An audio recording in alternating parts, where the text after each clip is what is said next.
Hello guys, അപ്പോൾ ഇന്ന് നിങ്ങളോട് പറയാൻ ചെറിയൊരു കാര്യമുണ്ട്. അപ്പോൾ നമ്മൾ ചെറുതായിട്ട് വീടൊന്ന് മാറുവാണ്, അതിൻ്റെ ഒരുക്കങ്ങളാണ് നിങ്ങളീ കാണുന്നത്. അപ്പോൾ ജോലിയൊക്കെ എടുത്ത് ക്ഷീണിച്ചിരിക്കുന്ന എന്നെയാണ് ഈ കാണുന്നത്.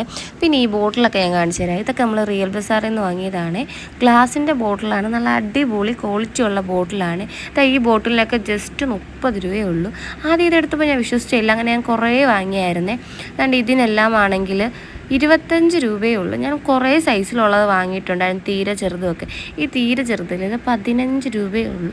കാരണം എനിക്ക് നല്ല വെർത്തായിട്ട് തോന്നി, കാരണം അതും ഗ്ലാസിൻ്റെ അടിപൊളി സാധനം ഇത്രയും വില കുറച്ച് കിട്ടിയത്. ഞാൻ പണിയെടുക്കാതെ വീഡിയോ എടുക്കുന്നതിൻ്റെയാണ് അമ്മയുടെ മുഖത്തെ ഈ രൂക്ഷഭാവം. പിന്നെ കൈ ഒന്ന് ചെറുതായിട്ട് ആദ്യമേ മുറിച്ച്, അതിൻ്റെയാണ് ഈ എക്സ്പ്രഷൻ. അങ്ങനെ പിന്നെ ഞങ്ങളതെല്ലാം തട്ടിയിട്ട് വെച്ച് പിന്നെ അടുത്ത ചീത്തകൾ കിട്ടിയത് കേട്ടോ. ഈ സാധനങ്ങളൊക്കെ സെലക്ട് ചെയ്ത് വാങ്ങിയത് ഞാനാണ്. ഈ സ്പൂണൊന്നും അതിൽ കയറത്തില്ല, അങ്ങനെ അത് ഫ്ലോപ്പായിട്ടുണ്ട്. പിന്നെ നമ്മൾ പുതിയൊരു ഗ്യാസ് സ്റ്റവ് വാങ്ങിയായിരുന്നു. ഞാൻ ഷോപ്പിലൊക്കെ പോയി ചോദിച്ചപ്പോൾ ഈ സ്റ്റീലിൻ്റെ ഗ്യാസ് സ്റ്റൗവിന് അതിന് ഏകദേശം 2500 കൂടുതലാവുന്നുണ്ട്. ഇത് ഞാൻ ഫ്ലിപ്കാർട്ടിൽ നിന്ന് 1300 രൂപയ്ക്കകത്ത് വരുന്നൊരു ഗ്യാസ് സ്റ്റൗവാണ്. അടിപൊളിയായിരുന്നു, നല്ല ക്വാളിറ്റി ഒക്കെ ഉണ്ട്. അങ്ങനെ ഇവിടെ വന്നിട്ടാട്ടോ ഞാൻ പൊട്ടിച്ചേക്കെ.